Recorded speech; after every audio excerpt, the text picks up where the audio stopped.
Hey, welcome back. Today we're going to dive into what I like to call the language of goodness. We're going to move way beyond the simple everyday words we use and explore a much richer vocabulary, one that helps us talk about the best parts of people, places, and even our own character. I mean, really think about it for a second. How often do you just say something is nice, or kind, or just plain good? We use them all the time, right? But they're kind of vague. They don't really tell you much. So what if you want to get more specific about the kind of goodness you're talking about? Well, that's exactly what we're going to do today. You should think of this explainer as building a brand new toolkit for your vocabulary. We're going to walk through 19 words that add all this color and depth and precision to how we talk about positive traits. And remember, having a sharper vocabulary isn't just about sounding smart. It actually helps you think more clearly. So, here's our game plan. We'll start with why this stuff even matters. Then, we'll get into words for moral character, personality, and even beauty. And we'll wrap up with a few really useful words that just come in handy. It's all laid out to help you really lock these concepts in. Okay, so why bother with all these fancy words? Because the words we use literally shape how we see the world. When you have the right word, you can suddenly see and talk about these subtle but really important differences. Like, the difference between someone who is truly moral and someone who just follows the rules perfectly. They're not the same thing. So let's kick things off with our first group of words. These are all about a person's moral fiber. These words describe not just what people are like, but how they act. We're talking about their ethics and their integrity in the real world. In this section, we're going to get to know 4 really powerful words: scrupulous, punctilious, tractable, and solicitous. We'll start with those first 2, because they get confused all the time. But the difference between them is actually super important. Okay, now this is a fantastic distinction. Someone who is scrupulous is all about their internal moral compass. It's about what's right and wrong. Think of a scrupulous scientist who refuses to fudge the data. On the other hand, someone who's punctilious is obsessed with the external rules, the procedures. Think of a royal guard who's focused on every tiny detail of protocol. So one is about moral correctness, the other is about procedural correctness. All right, next up, tractable. This one is pretty straightforward. It just means manageable or easy to deal with. A really complicated problem can become tractable once you break it down into smaller steps. Or a toddler might be tractable if they're cooperative. It's all about being easy to work with. And the last word for this section is solicitous. This describes someone who is actively, and I mean actively, showing care and concern for others. That host at a party who's always running around asking if you need another drink, if you're comfortable, if you're having a good time? That is a solicitous host. It's a word for kindness and action. Let's keep building on this. We're going to shift now from a person's actions to their general demeanor, the kind of vibe they give off.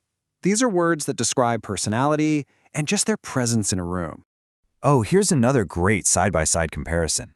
A person or a place that's staid is very respectable, very conventional, maybe a little bit boring. You could describe a very traditional, old-school bank as staid. But someone who is stolid is unemotional and steadfast. They're like a rock. Super calm, super dependable, but you're probably not going to get a big hug from them. Now this is all about 2 different kinds of quiet appeal. Bashful is that classic shyness, someone who doesn't want to be the center of attention. Their focus is inward. Winsome, on the other hand, describes an outward-facing charm that's really gentle and appealing, almost innocent. A winsome smile can just totally light up a room without being loud at all. It's the difference between inward shyness and outward charm. Okay, now for a really cool pivot, we're going to talk about how to describe goodness and virtue not just in people, but in the world around us, in things, in places, in different styles. This is what you could call the aesthetics of virtue. This table gives us a fantastic snapshot of 4 very different types of beauty. First, Artisan, which describes the beauty of things that are skillfully made by hand. Then you've got Quaint, which is that charming, often old-fashioned beauty, like a little cottage in the countryside. Then there's the Sublime, a beauty so huge and grand it just fills you with awe, like looking at the Grand Canyon. And finally, Pulchritude, which is just a very fancy word for physical beauty. So what's the difference here? It all comes down to a life versus a look. An ascetic is a person who chooses a lifestyle of extreme self-discipline, avoiding all indulgences. But austere describes a style. A room can be austere. It's minimalist, unadorned, maybe even a bit cold. So one's about how you live, the other is about how something looks. All right, we're heading into our final group. This is kind of a collection of super useful utility words. They don't all fit into one neat little box, but they're essential for adding context around someone's character and actions. Let's run through these 5 really quick. Capacious just means roomy. You can have a capacious backpack, or you could say someone has a capacious heart. Superfluous means extra, unnecessary, over the top. Sedentary just describes a lifestyle with a lot of sitting around. To venerate someone is to have deep, deep respect for them, like how people venerate historical figures. And finally, vicarious. That's when you feel something through someone else's experience, like getting a vicarious thrill from watching a scary movie.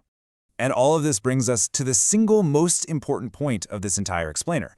Learning these words isn't just about showing off. It's not an academic game. When you can tell the difference between what's staid and what's stolid, or what's scrupulous and what's punctilious, you're actually seeing the world with more detail, with more clarity. This quote really just nails it. The whole point isn't just to communicate. It's to communicate with precision and style. When we get the hang of all the subtle shades of meaning in these words, we can express ourselves so much more powerfully. So I'll leave you with this final thought, a little challenge.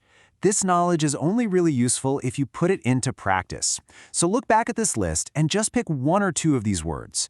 How could you work solicitous, or winsome, or capacious into a conversation this week? Give it a shot.